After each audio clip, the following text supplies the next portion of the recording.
The 1989 pro-democracy protests, which ended in the Tiananmen Square crackdown, in which hundreds, if not thousands of people died, was really a turning point. The government realized it could never again let the world see these horrible images. They need to crack down on any threats before they ever reach that large scale. They need to control the thought leaders and opinion makers. And this is why, right now, it's one of the darkest periods for human rights in China.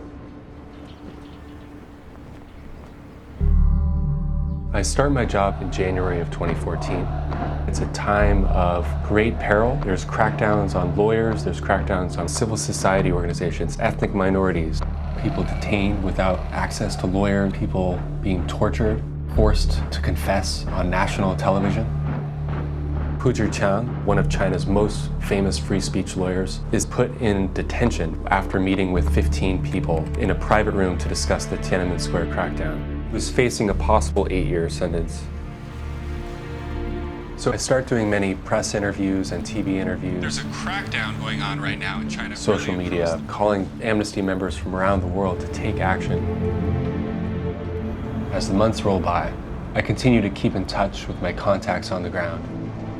I hear that the outpouring of support from the international community and the condemnation of human rights violations has actually had a positive impact in improving the situation.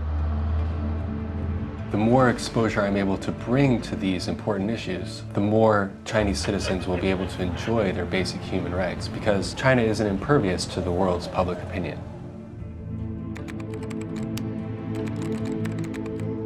And he's been the lawyer for Ai Weiwei, so he's been a very important legal voice and also a very important critic, which is why the government probably... Doing human rights work in China today, there are no 100% success stories, but we can limit the damage. In the 2 years that I've been working here, I've seen that the state seems to have backed off from some of its worst attacks against human rights defenders. And this gives us glimmers of hope that even in this dark time, improvements are possible.